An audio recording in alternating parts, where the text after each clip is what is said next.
বিসমিল্লাহির রহমানির রহিম। তোমরা আসলে অনেকে মানে যে আইসিটির 2026 সালে যারা আছে এসএসসি এরা যে পরীক্ষার যে প্রিপারেশন বা ক্লিয়ার কিতা করতে তো এটা লাগে আমি মনে হয় আসলে তোমরা যে সাজেশন আমি তোমরা দিছি এসএসসির এই সাজেশনটাই কমন করবে ইনশাআল্লাহ। তো তোমরা এক কাজ করবা, যেহেতু তোমরা ষষ্ঠ অধ্যায় পর্যন্ত আছে, প্রথম দ্বিতীয় তৃতীয় চতুর্থ পঞ্চম ষষ্ঠ সবটি আছে, এটা লাগে আমি মনে করি তোমরা যে সাজেশনটা আমি দিছি তোমরা এই সাজেশনটা তোমরা ফলো করবা। যেমন ক খ একবারে 100% শিওর ইনশাল্লাহ ও শাসন থেকে আইব, এরবার আইতো না। আর গগল লাগি তোমরা যে প্রথম আর দ্বিতীয় অধ্যায়গুলো তোমরা পাঠ করা বেশি করি। যেমন আমরা অনেক সময় আছে যে গ যে উদ্দীপকটা কি দেয়, উদ্দীপকটা আমরা বুঝি না, এখানে বুঝি না। যেমন একটা আইলো যে একটা স্টুডেন্ট বা একজন মানুষ সে ইয়ে করছে, এই অ্যাক্সিডেন্ট করছে, অ্যাক্সিডেন্ট করার আগে তার কি হয়েছে, মাথার সমস্যা হয়েছে। এখন এই মাথার সমস্যার লাগেই তার একটা পরীক্ষা দেওয়ার কথা বলছে। এখন এই পরীক্ষাটা কিটা এটা আমরা জানি না, কারণ আমরা এটা পড়ছি না। এটা অনেক সময় সিটি যদি মাথার সমস্যা থাকে আমরা সিটি স্ক্যান করাই, তো এটা সম্পর্কে আমরা আইডিয়া নিতে দিব। প্লাস ক্রায়োসার্জারি জিনিসটা কিটা, প্রতিটা টপিক ওয়াইজ তোমরা ক্রায়োসার্জারি, বায়োমেট্রিক্স বা ওই যে বিশ্বগ্রাম কি ওগুলো সম্পর্কে বিস্তারিত আলোচনা জানবে। প্রথম অধ্যায় দ্বিতীয় অধ্যায় তোমরা একটু বাংলাটিকে পাঠগুলো পড়ে দিবা। বিভিন্ন টপিকের পাঠ আছে, সুবিধা অসুবিধাগুলো, পার্থক্যগুলো বা গুরুত্ব আলোচনা করো, ব্যাখ্যা করো, ওগুলা করবাই। আর তৃতীয় অধ্যায় লাগে তোমরা আমি মনে করি যে ক খ সব পাঠগুলো আমি যে শাসন দিচ্ছি ওটা গ গ লাগে। যেমন গ নম্বরে তোমরা আইব এই তৃতীয় অধ্যায়ের গ নম্বরে আইব যে কোনো পেজের রূপান্তর, হইতে পারে হেক্সাডেসিমাল থেকে বাইনারি, হইতে পারে বাইনারি থেকে হেক্সাডেসিমাল, বা ওই যে একটা ইয়া থেকে যে আরেকটা এই পদ্ধতি যায় ওগুলা থেকে তোমরা মাসবি একটা আইব। আর ঘ নম্বরে তোমরা আইব পরিপূরক অঙ্ক, হয়তো যুগের মাধ্যমে হইতে পারে বা পরিপূরকের মাধ্যমে হইতে পারে অথবা বিয়োগের মাধ্যমে হইতে পারে। এটা মাস্ট বি আউট ইয়েটা ফলো করবো।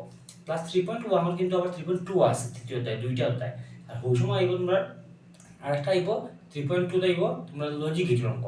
লজিক গেটের যে অঙ্কগুলা এগুলা অনেকে আছে যে দুর্বল স্টুডেন্ট যারা যারা পারে না, যারা পারে না তারা এই টপিকটা স্কিপ করে দিবে। কারণ প্রথম অধ্যায় দ্বিতীয় অধ্যায় প্রথম অধ্যায় দ্বিতীয় অধ্যায় থেকে আইব তোমরা 3টা, দিলাইলে তুমি 2টা, তৃতীয় অধ্যায় 3.1 থেকে তুমি দিলে একটা, যে 2টা সুইচা তাইলে আমার 3টা হয়ে যায়, আরো দরকার 2টা। চতুর্থ অধ্যায় যে আছে এসটিএমএলটা মোটামুটি ইজি আছে, সবাই পারার মতো আছে, অন্তে গেলে একটা। আর ধর আমরা একটা, তাহলে পঞ্চম অধ্যায় যে আছে, পঞ্চম অধ্যায় তোমার কিটা 2টা আইব, একটা আইব ওই ক খ আইব প্লাস গগ দিব ফ্লোচার্ট অথবা অ্যালগরিদম, এখন সুজা আছে এখন করে দেয়। কিন্তু পরে আইতে পারে এই আরেকটা যে পঞ্চম অধ্যায় থেকে আইব প্রশ্ন, এটা আইব ওই যে লুপ, ডু হোয়াইল লুপ, ওগুলার উপর। এগুলো অঙ্কটা অনেকে পারে না, অনেক দুর্বল স্টুডেন্ট আছে যারা পারে না, এটা স্কিপ করে দিবা, এটা পড়ার দরকার নাই। তোমরা যে ইয়েটা আছে এই পঞ্চম অধ্যায়ের প্রথম অংশ যেটা আছে অন থেকে একটা অঙ্ক কমন করবো, ওগুন করে দিবা।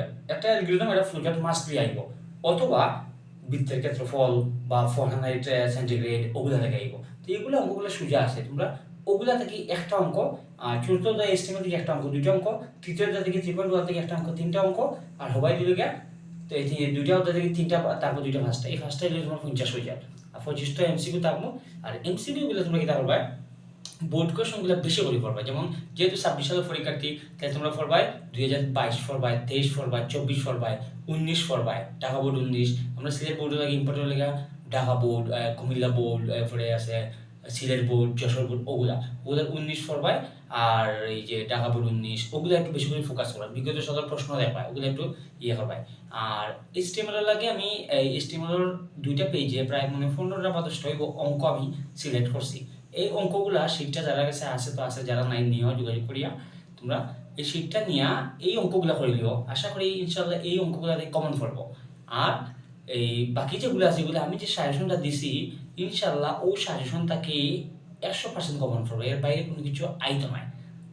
ঠিক আছে, তাহলে আইসিটি তোমরা ওই জেলা কইছি ওগুলা পড়ে, যেহেতু তোমরা পরীক্ষার সন্নিকটে, এখন তোমরা মানে এই দ্রুত শেষ করো। প্রথম অধ্যায়, দ্বিতীয় অধ্যায়, তৃতীয় অধ্যায়, মানে যেদিন পড়াত বই পায় ওইদিন একটা, যাতে প্রথম অধ্যায় লিয়া বইলে প্রথম অধ্যায় সম্পূর্ণ শেষ হয়ে যেত। এখন তুমি প্রথম অধ্যায় ক পড়বা, খ পড়বা, গ গ পড়লাই, এমসিকিউ, যাতে একটা অধ্যায় যাতে মিনিমাম 2 দিন একটা অধ্যায় 4টা শেষ হয়ে যেত, তাহলে 6 দুগুণা 12, মানে 6টা অধ্যায় থাকলে 12 দিনে শেষ হয়ে যেত। ওলা টার্গেট নিয়ে যাইব। ঠিক আছে, ভালো থাকো। আর আইসিটি বিষয়ে কোনো সমস্যা হইলে আমার সাথে যোগাযোগ করিও। আমি যারা সাজেশন এখনো পাইছো না, আমি হোয়াটসঅ্যাপে দিব না সবাই, আমার এই ডিসক্রিপশনও এই হোয়াটসঅ্যাপ নাম্বার থাকবো, সবাই যোগাযোগ করে ইনশাল্লাহ দিব না। আসসালামু আলাইকুম।